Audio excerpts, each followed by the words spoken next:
Today is unique for me in many ways, but one way I'd like to share with you. I think you're all aware of Professor Joe Nye's very famous formulation of hard and soft power. In fact, I served under Joe some years ago when he was the Assistant Secretary of Defense for International Security Affairs at the Pentagon, and I had an opportunity actually to get a firsthand tutorial from Joe on this concept of hard and soft power. Well, over the years after leaving the Pentagon on that particular assignment, I've had many opportunities, both diplomatic and military, to have postings which required me to work closely with our security partners. That included NATO, Japan, the Republic of Korea, Australia. So you might say that I have a very rich experience in working with America's hard power alliances.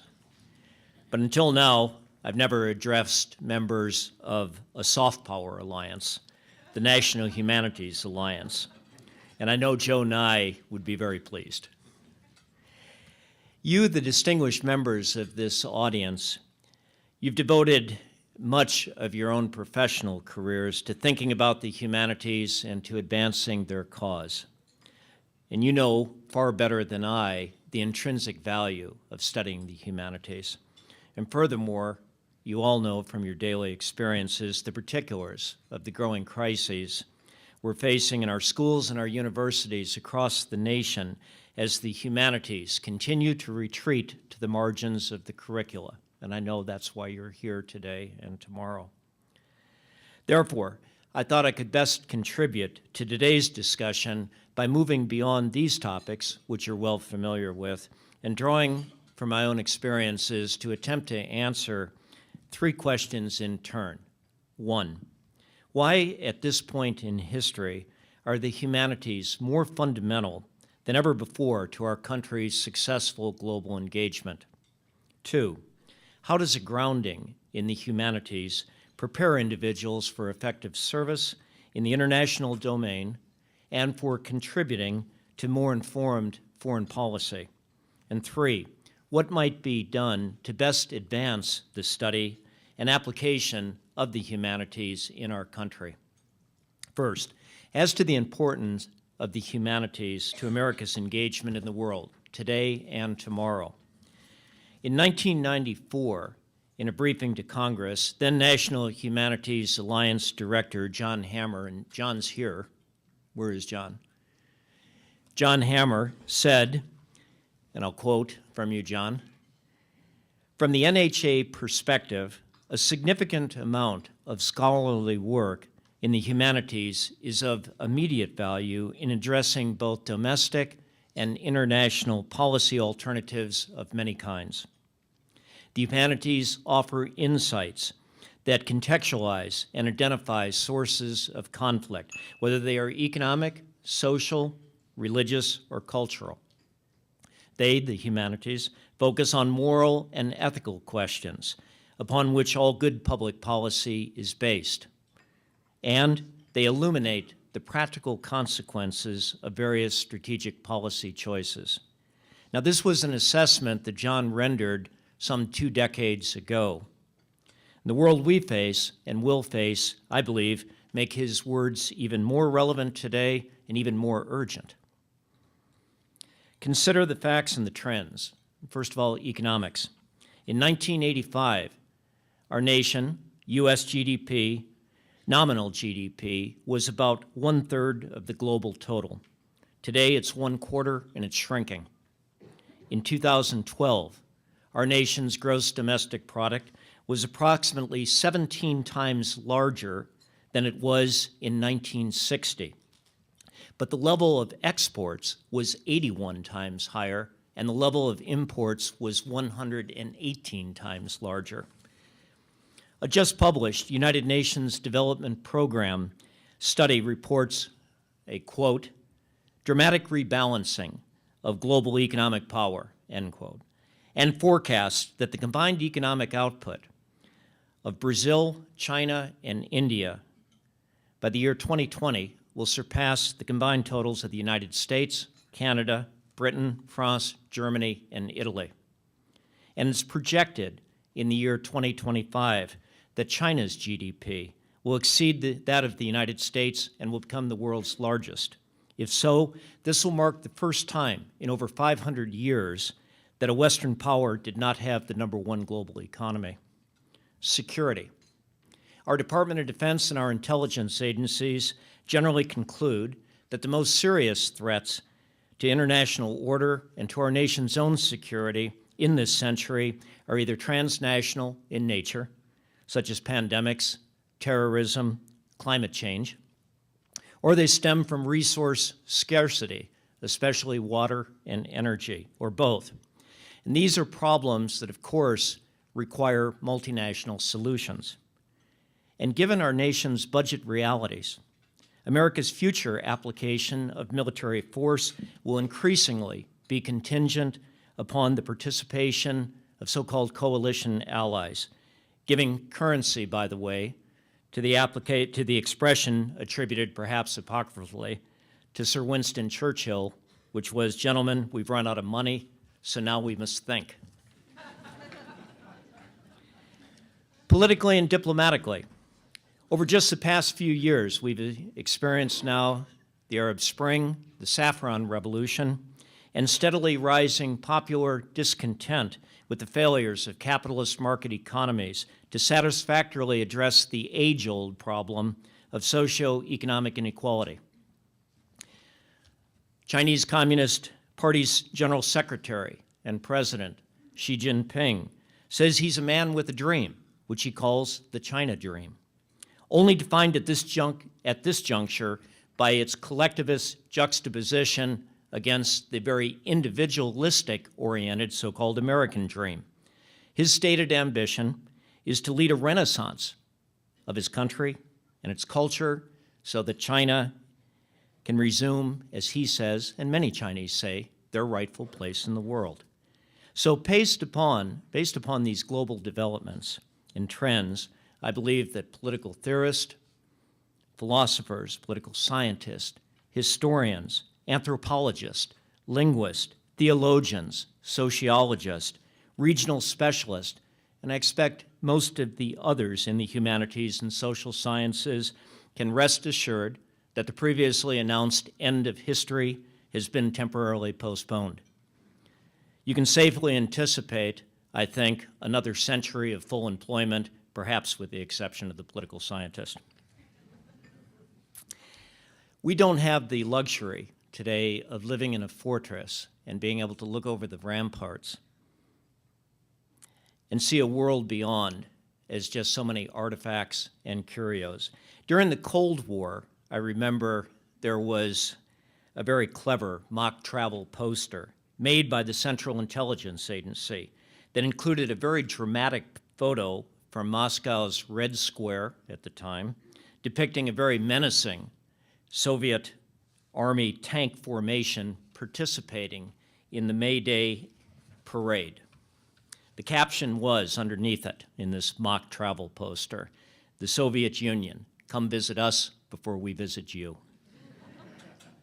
Now I can imagine such a poster updated to address today's world, and it might feature a collection, a photo montage of global political activists, scientists, entrepreneurs, traders, soldiers, students, religious leaders, farmers, and the like.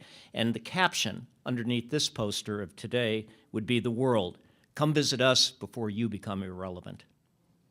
Said otherwise, we need a very strong cadre of Americans in our government and in our military, our business, civil society, academia, you here, and beyond, who have the right skills and experiences to help America stay connected to the world and shape outcomes that secure our national interest.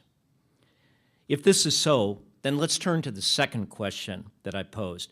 How does a grounding in the humanities prepare individuals for effective service on the international stage, and how can appropriate application of the humanities contribute to better global engagement? I'd like to answer this question by speaking in terms of disciplines represented here and recounting vignettes or stories from my own diplomatic and military service. History. Like all of you, I can count on one or maybe two hands my really significant lifetime mentors and deep sources of inspiration. You can think about those. My short list includes a Professor J. Louvas, the late Professor J. Louvas, who taught me advanced military history when I was a cadet at the United States Academy a few years ago. This was early in my professional military career.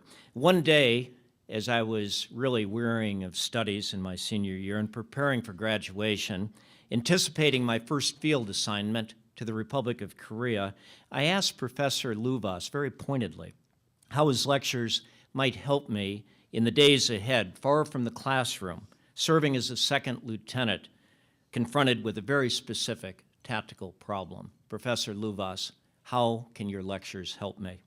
And he replied, well, Mr. Eikenberry, the answer to your rather specific question is not much. The military profession is both art and it's science, and in this class we study art. Professor Louvas, though, went on to say, Karl, let me suggest one of many things, though, that you can hopefully take from this course with you. You can take perspective and you can take context.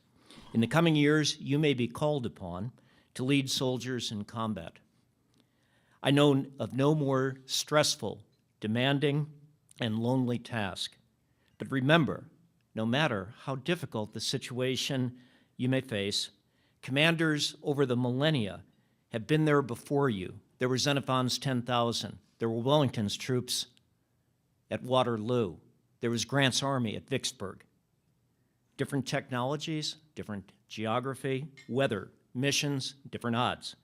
But one constant for military leaders at all levels: they were under severe stress and they felt extraordinary loneliness. And yet they often survived and they found ways to prevail. So, Karl, historically speaking, at least you will never be alone. J. Louvas became one of my life's spiritual companions. Whether serving as a platoon leader entrusted with 40 infantrymen in the Republic of Korea, commanding the United States coalition forces in Afghanistan, even serving as the United States ambassador in Afghanistan, I remembered Professor Louvas's words whenever things got very tough. He was always there to offer perspective and offer context to me. And shifting from me in the trenches, so to speak, of the past to the heights of strategic policy, noted in the quote from John Hammer earlier that I used, I must say again, from personal experience, that we ignore the study of history at our own peril. If you ask me now to name one of the greatest deficiencies in formulating our strategies in Iraq and Afghanistan over the past decade, my reply is always the absence of rigorous thinking in time, as Professor Richard Neustadt might have said. The historical context and the perspective can help more levels of ambition distinguish between the transient ripple and the rhythmic tide, and they can help put hubris in check. I'm not suggesting that having had historians at the table would have led to better policy choices in Iraq and Afghanistan, but frankly, after more than 11 years of war, trillions of dollars of expenditures, and many lives lost and terribly injured and damaged, it's hard to imagine how the appropriate application of the discipline of history to policy formulation could have made things worse.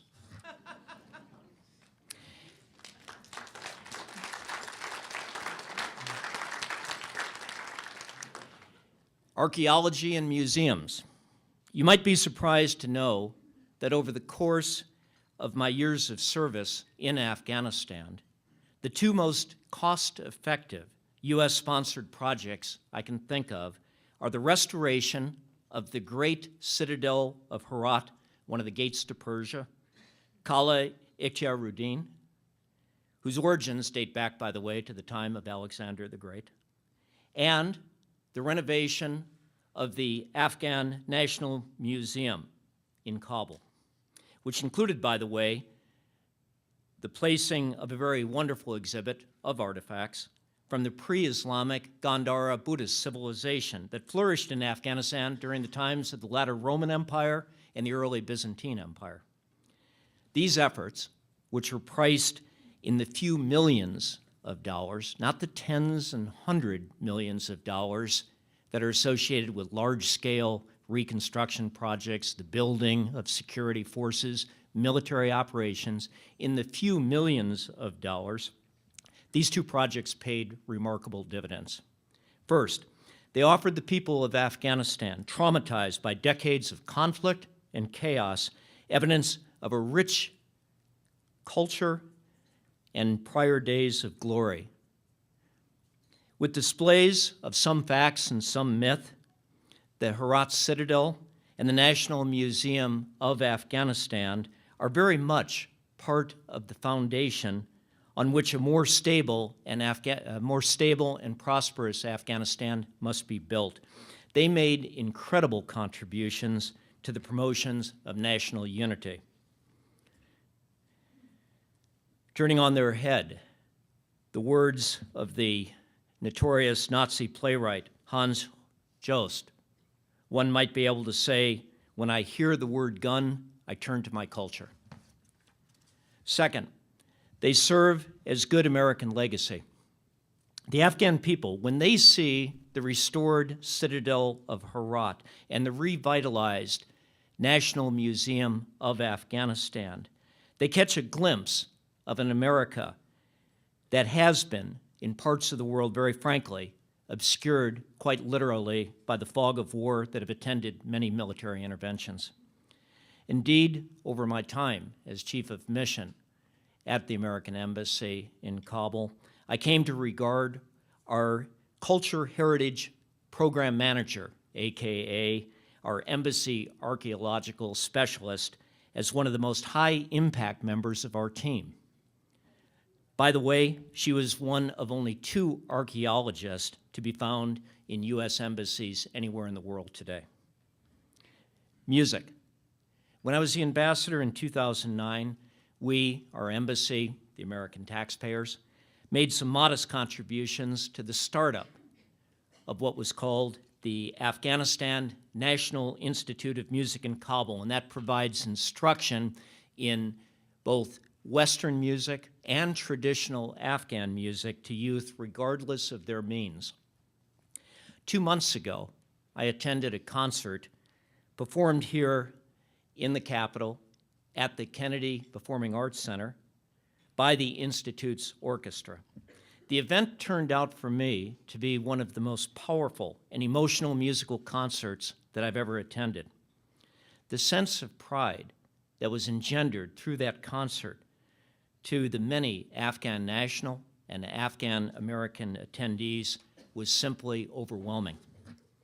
And while no one in the audience left the Kennedy Center that evening with the definitive answer to the question, how Afghanistan will fare over the next 18 months as U.S. and NATO forces continue to withdraw, everyone in that audience was rather certain that given the right environment, the Afghan people can and they will excel on the world stage.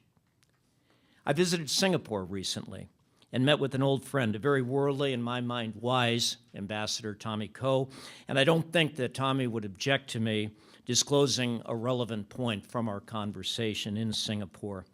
And given my background with government and the military, I asked him the very predictable question: how can the United States improve its standing in Singapore and in Southeast Asia? And of course, I expected him to go into details about the Trans-Pacific Partnership Trade Agreement, specifics of future U.S. military deployments to the region. His answer was totally unexpected.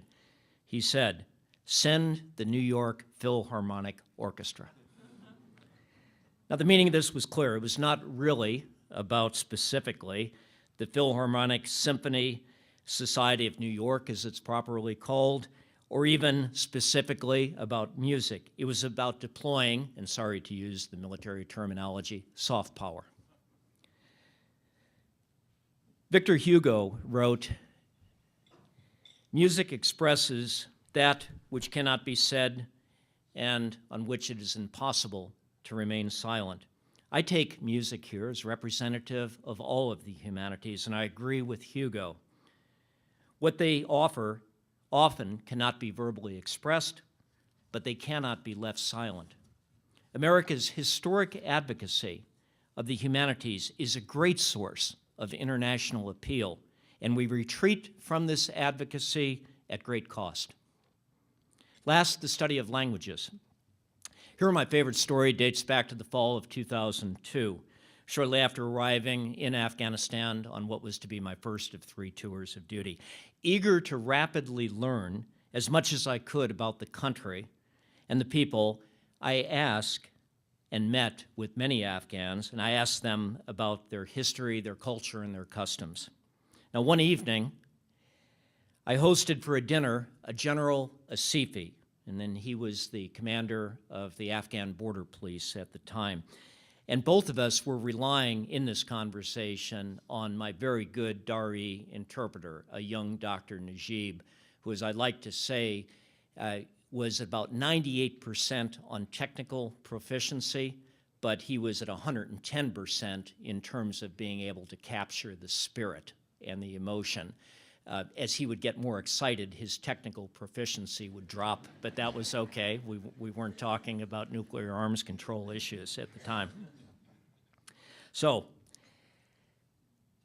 the General Asifi, in the course of the dinner, he went on at length about the famous traditions of the Afghan people, and he was clearly proud of their renown, among other aspects, of being wonderful host. General Asifi became more animated, as did my interpreter. In his effort to convey my guest great enthusiasm, as we got to what I knew was General Asifi's culminating sentence, Dr. Najib translated it as follows. Listen carefully. We Afghans have a long and glorious history of inviting foreigners to our country and then hospitalizing them.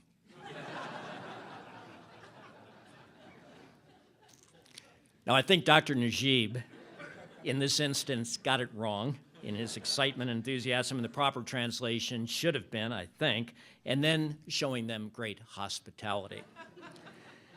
But the fact that I'm not absolutely certain more than 10 years later demonstrates the importance of language. Of course, now at a superficial level, this story is about the importance of accurate translations. But at another level, it demonstrates the critical ancillary skills associated with proficiency in one or more foreign languages. I believe that those who speak a foreign language with some degree of competency learn the art of carefully listening to others, an art that frankly escapes many Americans abroad who specialize only in transmission. General Asifi was genuinely grateful to share a meal that evening with an American general who listened. As well, those who master foreign languages, I believe, are much more sensitive to the importance of clarity in verbal communications, even when working through an interpreter in a language they don't understand. And perhaps even more important, I believe that they're much more attuned to cross-cultural communications. It was once explained to me by a professor when I was a student at Nanjing University in China that if I spoke no Chinese at all, I would be a window shopper, admiring the goods on display from the street. He went on and said, but if you attempt to learn the language, I may be able to enter this store metaphorically and look around. But he said, if you go even beyond this, though, and you learn the culture well, made accessible in part, I believe, through the portal of knowledge of foreign language, that I could be invited in by the shop owner, and he'd take me into the back room to see the store's real treasures. Now, I'd submit that the surprise that attended the suddenness and the scope of the Arab Spring, to give an example, indicates a need to have greater numbers that are serving in our government and in relative policy circles that can go beyond the metaphorical window shopping. However, only the humanities and social sciences, enabled in part by language competency, give one access and entree into that store. I'll conclude now with 3 very modest suggestions about how we might promote humanities research and education, and here not restricting myself to the field of international studies. And I promise not to talk about complex policy initiatives and budget line items, leaving that for Steve, lest I give you post-lunch indigestion. So, 1, make the humanities more relevant to contemporary problems, not only in the universities, but perhaps more importantly, in K through 12, and importantly, continuing education programs.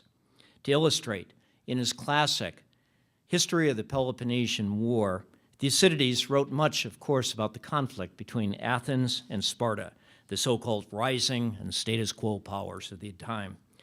Now, I've seen articles by very learned American authors in recent years that cast today's Sino-American relations in terms of the Thucydides trap. Well, perhaps. However, the historical analogy is not entirely apt in my view. China and the United States are integrated into a common world economic order, albeit very imperfectly. Whereas Athens and Sparta, they maintain segregated trading systems, the Delian League and the Peloponnesian League, respectively. Nor, for that matter, did Athens run huge trade surpluses with Sparta, nor did it maintain large amounts of Spartan treasury notes.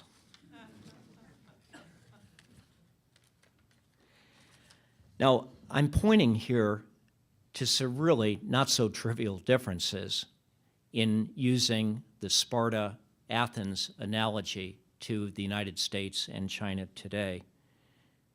So why then not conclude a study of the history of the Peloponnesian War by assigning essays on contemporary Sino-American interaction and then have students argue over how Thucydides himself would see parallels and divides between his own account of the Athenian-Spartan rivalry and the anticipated trajectory of U.S.-China relations. An appreciation of the humanities is acquired, I know, through long practice and study, but demonstration of the humanities' current relevance through association can serve as a powerful catalyst. Second, I'd encourage all of you in the field of the humanities to engage in important debates over public policy whenever you have something to say, which I believe should be very often. I'm not sure your voices are being adequately heard, and again, with apologies to put this into military terms, I'm afraid that at times you're AWOL, which means you're absent without leave in these debates. For instance, I mentioned earlier increasingly popular dissatisfaction in many parts of the world, to include in the United States of America, with the failing of market economies to provide sufficient equality of opportunity, variously translated as equality of outcome. Every week, I read op-eds by distinguished economists who debate the degree to which there is economic or socio-economic inequality in our country, and then they go on to speculate on the causes, consequences, and cures. I do not see the same degree of engagement from relevant disciplines within the humanities.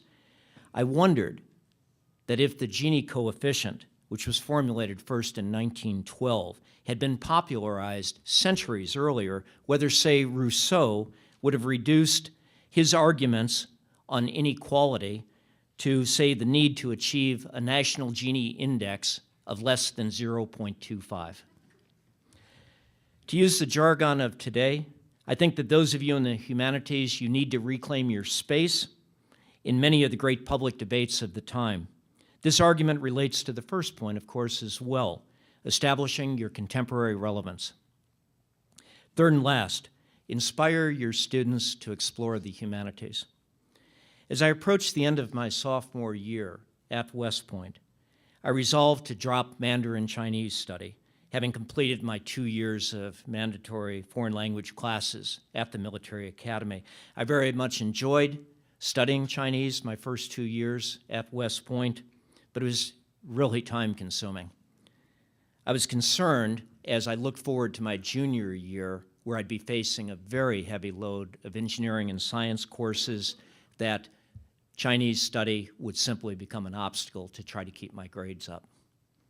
My Chinese language professor at the time, a Mr. Jason Zhang, who along with Professor Jay Luvas, who I mentioned earlier, by the way, was one of the very few civilian instructors at West Point at the time, he learned of my decision, and so he called me into his office to try to get me to reconsider.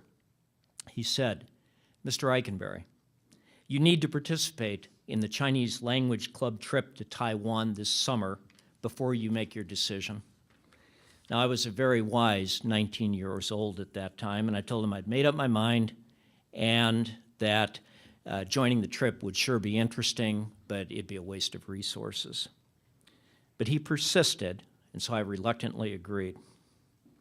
So, at the ripe age of 19, I went off to the Republic of China, as we knew it then.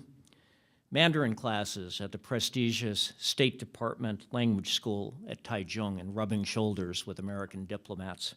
Exotic dinners at language instructors' home as I struggled with chopsticks and Mandarin Chinese.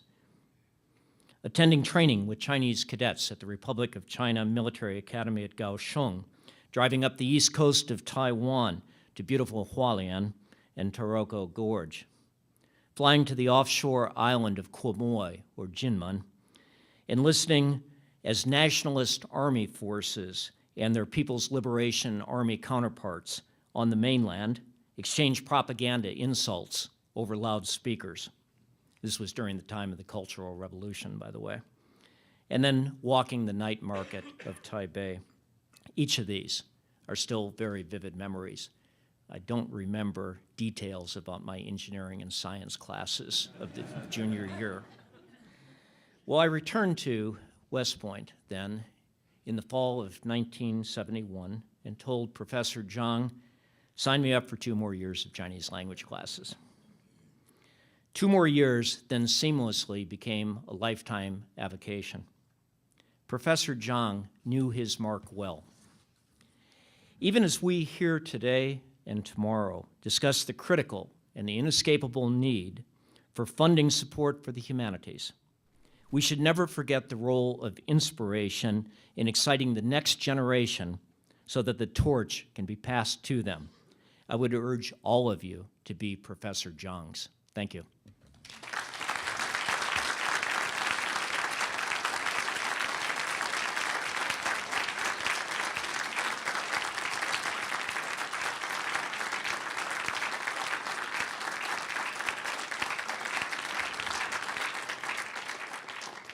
Thank you very much. Would you take questions? Sure, yeah.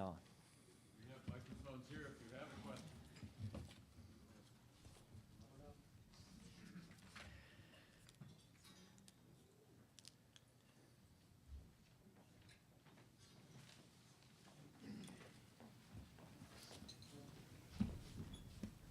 Hi, Stephen Brockman from the German Studies Association, and also Carnegie Mellon University. I was really surprised to hear you quote Hans Jost and his play Schlageter from 1933, because I actually sometimes teach it to my engineering students at Carnegie Mellon.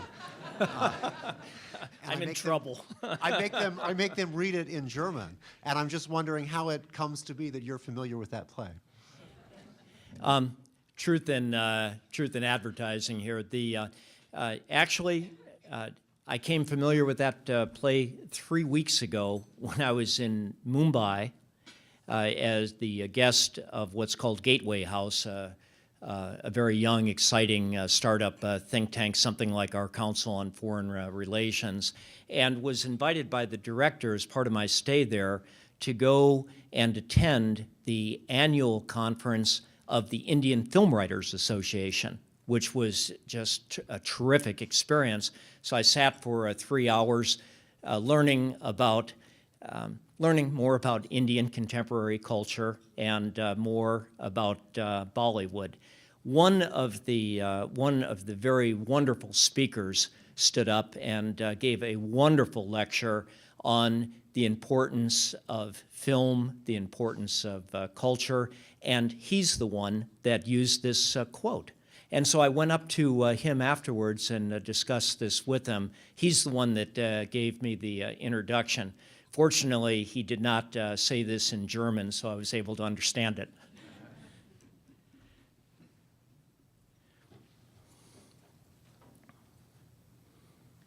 Thank you so much for that lovely presentation. I wanted to ask you, from your perspective, whether or not a certain outlook seems right to you, because I've been researching and writing about leadership, and my discipline is in philosophy. It seems as though the subject of leadership is taught and thought about most in fields like education and business, but it seems to me, the way I think about the nature of leadership, that one of the best places to foster it is in the liberal arts. I wondered if you could comment on this. Yeah, I could not agree more with you that what I see, at least in my domain at Stanford, is that with many of the professions, there's a hunger to have discussions of ethics and leadership responsibilities. I know in the School of Business that when I gave a lecture once about leadership, some of the principles that, again, as a practitioner, not theoretical, and talked about the struggles that you have with ethics as a leader, that it was very well received. And then as I looked around, I find that whether it's the School of Medicine, the School of Business, the School of Law, there is that hunger that's out there.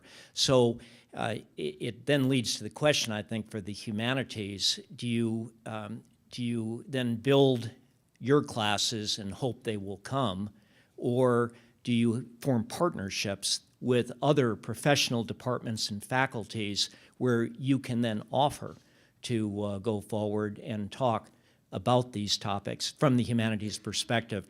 I said my own experience, not as long or as rich a view, is once again there's a great hunger that's out there. If you talk, to just continue this to one other point, if you talk about the question in the military service, diplomatic service, about the desire to sit down and talk about these issues. It's so very real. I remember once as a military commander in Afghanistan visiting one of our special operations forces that was working in central Afghanistan. And it was a young major, and he was very troubled, I could tell from the mission that he was performing. Tough mission. He was taking a lot of losses. It was hard fighting. And I'll never forget the conversation as he looked at me, and I knew that he wanted to talk more, so I got everybody out of the room, and we just talked one-on-one. And he said, you know, General, here's what I worry about. On a bad day here, I think we're fighting on the wrong side. And those are the kind of conversations that go on in our military, in our State Department, in our Department of Treasury, in these overseas assignments. I'm sure they go on in the home front. And how do you answer those questions unless you're grounded in the humanities? I know of no way.